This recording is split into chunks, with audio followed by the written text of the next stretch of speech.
Dans la vidéo précédente, nous avons découvert les variables. Dans cette vidéo, nous allons parler des types de variables. Il est important de faire la distinction entre les différents types de variables car Python va traiter les variables de façon différente selon leur type. Tout d'abord, pas besoin de définir le type d'une variable, contrairement à beaucoup d'autres langages de programmation. Python va le deviner par lui-même. Commençons par découvrir les types basiques et très fréquemment utilisés. Il y a tout d'abord les nombres entiers ou integers, comme par exemple 28. Les nombres à virgule ou float en anglais, comme 10,3. Il y a aussi les chaînes de caractères ou string en anglais, comme Paul. Remarquez les apostrophes autour du nom. Ensuite, nous avons aussi les booléens.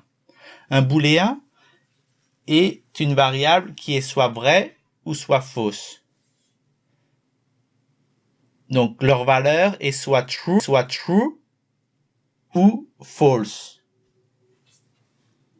Par exemple, is door open égale false.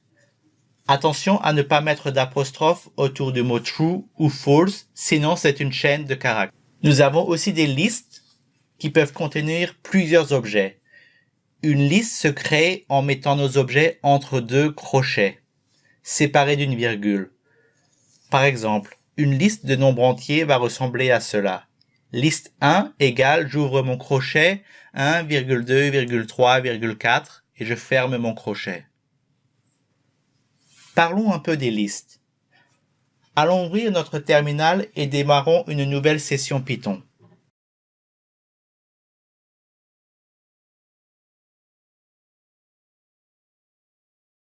Par créer une liste avec 3 éléments, A, B et C.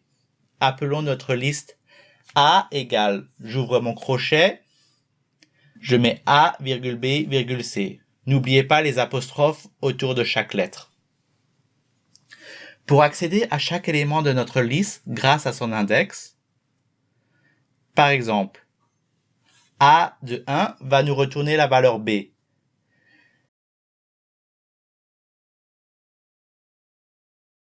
Certains d'entre vous sont sûrement surpris par ce résultat, mais il faut juste se rappeler que la numérotation commence à 0.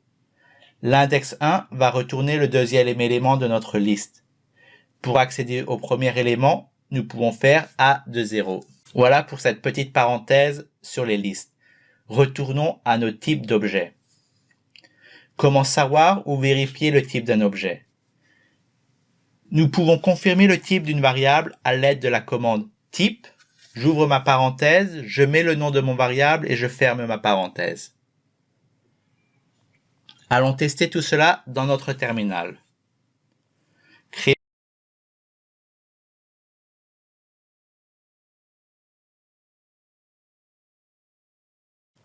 Créons la variable var1 égale Paul. N'oubliez pas les apostrophes autour du mot Paul. À l'aide de la commande type var1, allons vérifier son type.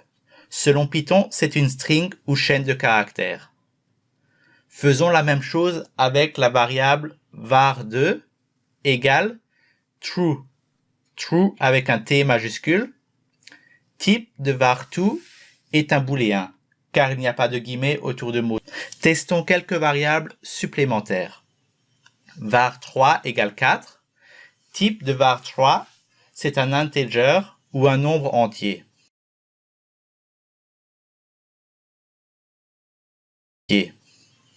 var4 égale 4.0, donc c'est exactement la même valeur que var3, mais on ajoute un .0.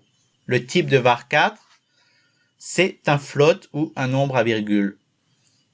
var3 et var4 sont assez similaires, mais une petite différence retourne un type différent. Donc, est-ce qu'il est vraiment important de savoir si c'est un integer ou un float? Eh bien oui. Dans certains cas, votre programme va se comporter complètement différemment. Par exemple, utilisons la fonction range qui permet de générer une liste de nombres. Par exemple, range 3 range 3 va générer une liste de nombres allant de 0 à 2, 3 étant exclu. Rappelez-vous, nous avons var3 égale 4 et var4 égale 4.0. Imprimons range de var3. var3 étant un integer, ça marche. En revanche, range de var4, ça ne marche pas. Pourquoi? Parce que var4 n'est pas un integer. Une petite différence en apparence, mais dans certains cas, votre programme va se comporter complètement différemment.